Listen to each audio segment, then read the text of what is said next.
Yahoo Banua, selamat pagi menjelang siang.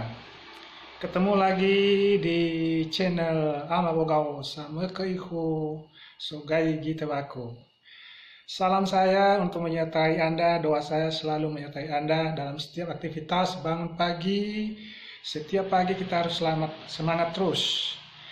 Baik, menyambung dengan yang positive thinking kemarin, bahwa kemarin kita sudah memberikan satu pemikiran-pemikiran agar ini bisa menjadi satu pegangan atau prinsip hidup kita, bahwa orang yang berpikir positif selalu membangun dan melihat segala sesuatu itu dari sisi positif. Tapi orang yang selalu berpikir negatif maka dia selalu membangun sesuatu, semua apa yang dilihat dan apapun yang dia rasakan dengan pengalaman orang lain, dengan berbagai macam cerita orang lain, selalu dia dalam batinnya dia akan memberontak di dalam hatinya, karena dia tidak mau disaingi, atau tidak mau orang itu tampil, atau tidak mau orang itu memberikan sesuatu yang bernilai positif. Nah, bagi kita sebagai pemirsa yang penggiat media sosial, ini ada satu tips dari Ala Amabogao, bahwa untuk melihat sesuatu, biasakan diri kita untuk membangun hal yang positif. Karena kalau kita membangun hal yang positif, maka kehidupan kita akan tenang, tidak ada beban. Kedua, kita lebih mudah bersahabat kepada siapa saja, dan tidak ada dendam dan kebencian.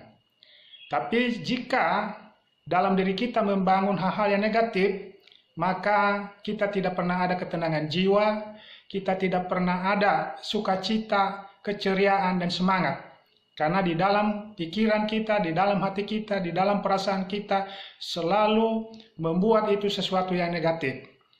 Tapi ingat bahwa orang-orang yang sukses, kita belajar dimanapun, kita akan tanya kepada orang sukses dimanapun, bahwa kunci orang yang mau maju dan sukses adalah karena dia membiasakan diri membangun hal-hal yang positif. Sekiranya misalnya sesuatu mungkin dia tidak senang, atau mungkin dia tidak care dengan lingkungannya, atau mungkin komentar orang, atau mungkin keberhasilan orang, maka kalau orang yang negatif pasti dia akan lebih susah menjalani perjalanan hidupnya. Tetapi kalau orang yang mau maju, dia selalu mengambil hal-hal yang positif. Nah, itulah ciri-ciri khas orang yang positif. Nah, mengenai status di dalam media sosial, khususnya juga bagi adik-adik yang baru remaja, yang baru mengenal media sosial, itu harus juga pandai untuk memberikan komentar-komentar yang membangun. Misalnya komentar yang membangun itu adalah luar biasa, mantap, super. Jadi kalau mencemooh, itulah ciri-ciri orang yang selalu negative thinking. Dan biasanya kalau membiasakan diri dari hal-hal yang negatif, maka selama hidup kita, maka hasilnya pun negatif. Nah, sehubungan dengan misalnya contoh, ini dengan cerita, misalnya status saya dihubungkan dengan status saya di media sosial, mengenai cerita si Rina dan si Dia. Kalau kita lihat beberapa hiburan-hiburan, bahwa ada beberapa orang yang bisa memakai bahasa daerah yang logatnya yaitu lucu, dan mungkin juga ngomongnya terbata-bata.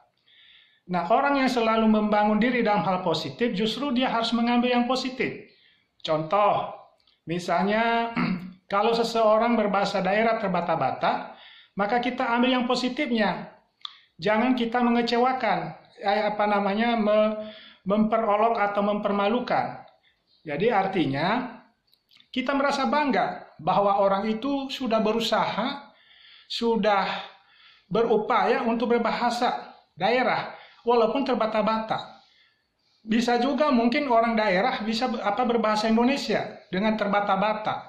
Nah, kita ambil yang positifnya bahwa orang itu paling tidak dia sudah berusaha dan kita merasa bangga bahwa orang itu bisa untuk berbahasa daerah atau berbahasa Indonesia, walaupun mungkin menurut kita atau menurut misalnya ejaan yang sempurna atau secara tata bahasa masih belum sempurna, tapi paling tidak dari sisi positifnya bahwa kita merasa bangga.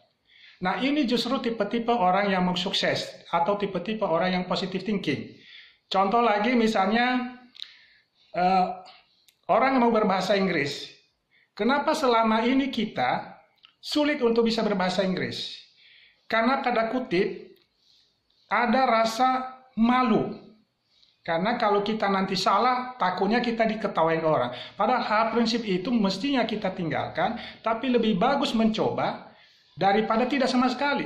Walaupun misalnya itu salah atau mungkin kedengaran lucu, ya kita tidak boleh mencemooh. Justru kita merasa bangga bahwa orang itu dia sudah berusaha belajar, apalagi bukan bahasa kita. Justru kalau kita yang dengar misalnya orang barat berbahasa Indonesia, walaupun dia misalnya mungkin salah kamusnya atau mungkin sedikit agak lucu, justru kita merasa bangga orang itu bisa berbahasa Indonesia kita. Nah, begitu sebenarnya hal-hal yang harus kita perhatikan.